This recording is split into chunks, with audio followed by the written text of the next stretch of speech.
Now, zinc does so many things. It's involved in over 300 different pathways.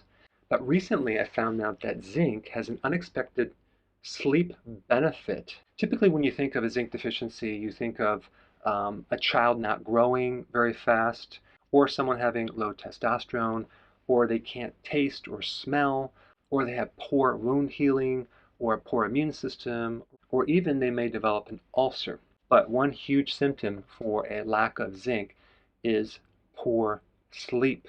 So zinc has a major influence over the central nervous system. In fact, it's the second most abundant trace mineral in your brain. It's involved in neurotransmitters, which are those hormone communications that travel through the nervous system. It's also essential for making adenosine. Now, what is adenosine? Adenosine is that molecule that gradually builds up through the day and creates sleep pressure. It's that compound that controls pressure that pushes you into the deep sleep. And all night long when you're sleeping, adenosine breaks down and then you become awake, right? Also, caffeine blocks adenosine, and that's why caffeine makes you more awake. But zinc will help you build up more adenosine, which is sleep pressure. Zinc is also involved in making dopamine.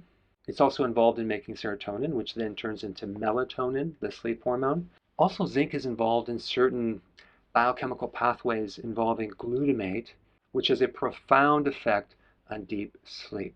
So zinc is what is called a sleep modulator. It helps control sleep.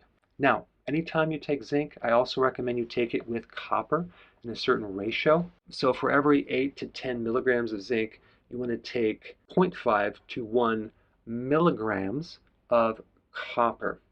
And 0.5 milligrams of copper is 500 micrograms. So roughly you'd want 10 times more zinc than you do copper. And I also recommend taking that zinc copper in a blend of trace minerals. Now, out of all the food that you can eat, oysters have the highest amount of zinc. And also, oysters are loaded with taurine, which is not only good for increasing your physical performance, but it's also good for your sleep cycles.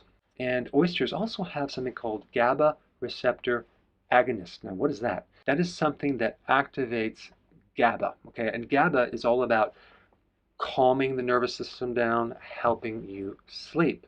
And it's been found that people with shorter amount of sleep have significantly less zinc than those people who can sleep longer. And lastly, the blood-brain barrier has low permeability for zinc. So if you're very deficient in zinc, you're just not going to sleep. So it really helps to beef up, no pun intended, your zinc supply. All right, so there's many things you can do for sleep, and zinc is definitely one thing to add to the list. Hey, before you go, if you're benefiting from any of my content, I would love to hear about your success story. Please share it in the link down below.